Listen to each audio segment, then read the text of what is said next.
asalaamaaleykum wa rahmatullah mbokk yi nuy seetaan ñoo leen nuyu di leen ziar di leen ñaanal jàmm te di ko sàkku ci yéen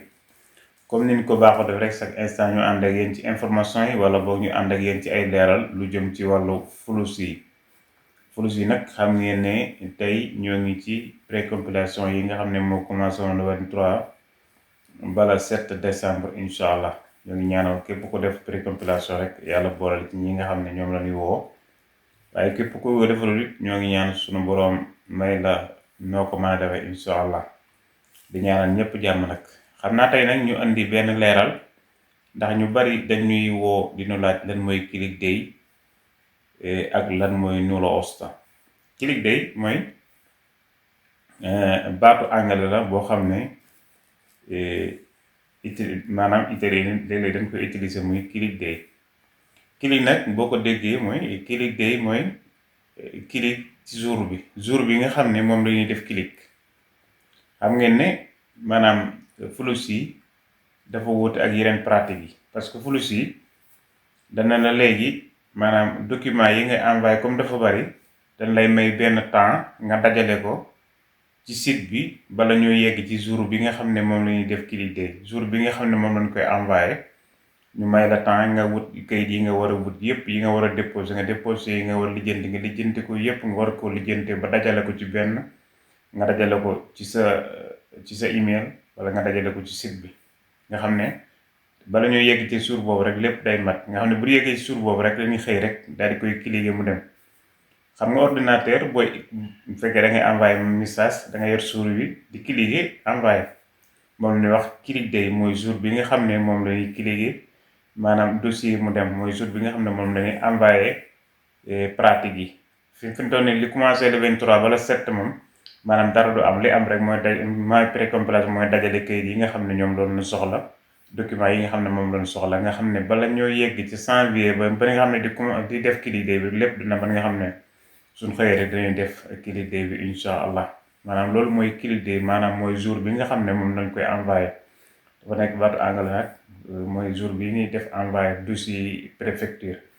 ndax xam ngeen ne li commencé 23 ba la 7 maanaam document yi ñu dugal du dem fenn ci site bi rek la yem waaye nag bu demee ba la 7 nag bu site bi day tëj bu tëjee après bu ñu demee ba la décembre ba la 9 day ubbiwaat ngir ñi nga xam ne daa am lu ñu mottali après nag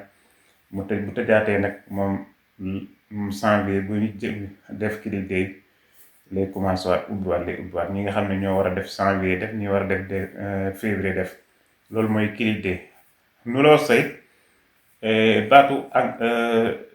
italien Nulla Osta mooy maanaam document bi nga xam ne mooy wane ne yow kat bokk nga ci ñi nga xam ne woo nañ maanaam jël nañ leen ci fulus yi maanaam autorisation boobu maanaam loolu autorisation la ñu jox la autorisation pour nga dem Dakar jël fa rendez-vous maanaam fooyu boobu ngay yóbbu Dakar. pour wane ne waa ambassade waa préfecture Italie kat boole leen ma ci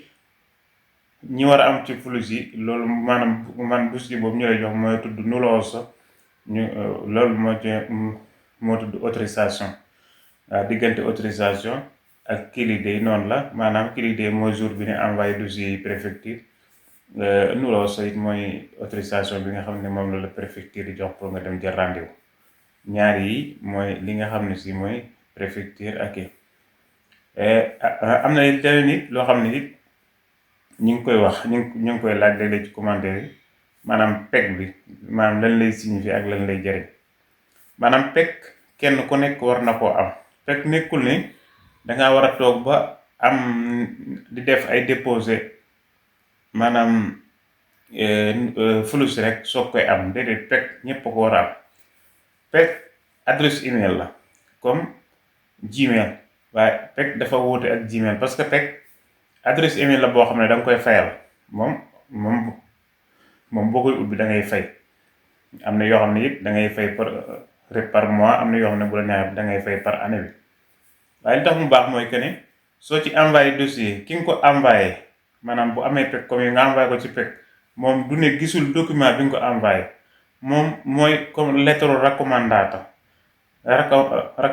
xam ne lettre bi nga xam def raccomandata moom da lay leer ne moom ki nga ko envoyé dana ci jot notification dana wàññi ko ñëw ci yow ne la kële jot na maanaam lettre bi nga ko envoyé woon. adresse PEC bi it noonu la maanaam PEC li tax préfecture di ko utiliser ak ambassade di ko maanaam di ko utiliser ñoom dañ naan maanaam bu ñu la xasee bind ci lettre boobu maanaam bu ñu xasee bind message ci PEC bi moom dañuy moom lu sikki sàkkane jot nga ci ndax dana ñëw maa ngi yow nag boo ko xoolee baax na boo ko waaye moom ñëw na moom day ñëw loolu mooy recommande loolu moo tax ñoom ñu koy yor ñu xam ne ñoom suñu la envoyé message boo tontu rek ni xam ne yow yaa ko gisul wala yaa bëggut a tontu rek waaye moom du question nga ne gisoo waaw du question agsi na ci yow loolu mooy PEC maanaam PEC kenn ku nekk war na ko am boo doon ne na damay xaar bay def demande bi rek soo koy am kenn ku nekk war na ko am te bàyyi ci xel. may waxaan ne ñi nga xam ne ñooy def précompilation ci flux yi maanaam bu mu koy def ak seen bopp ak bu ñu dem ci cas bi di ko def ak yépp nañ créer seen PECu bopp nga xam ne PEC boobu notification buy ñëw rek ci ñoom lay ñëw notification yi ñëw yépp ci ñoom lay ñëw nga xam ne lépp luñ ci war a jox rek dañ ko jox waa dañ ko war a jox lépp luñ leen laaj ñu tontu leen. kon loolu mooy diggante 3 questions yi ñu ne woon nañ ko tontu parce que ñu bari dañ koy laaj ñu ne buñ ko tontu rek xam naa ñi ko bëggoon a laaj sax léegi dootuñu ko laaj kon bu ëllëgee ñuy wax ne flux 2025 yi ba tey mi ngi génn ba tey arrêté gul mi ngi génn flux yëpp macha allah yenn flux rek laa gisagul bi génnagul yi nga xam ne moom la defoon après bi ñu defee click day février yéen defeen après click day ba nga xam ne moo commencé woon le 17 février ñaan yooyu moom wax dëgg yàlla gisuma benn bu ci génn waaye ji des yëpp mi ngi génn kon ñoo ngi leen jox rendez-vous incha allah fan yu néew ci TikTok bi. waaye ñuy waxit ni ñu bàyyi xel canal YouTube bi parce que léeg-léeg vidéo yu bari fii lañ koy mën a defee ndax vidéo yu gudd yi maanaam mënuñu ko def ci TikTok bi vidéo fii lañ ko def kon nag nañ ci bàyyi xel bu baax a baax di ko seetaan di partager te abonné ndax mu yokk liggéey bi doole jërë ngeen jëf.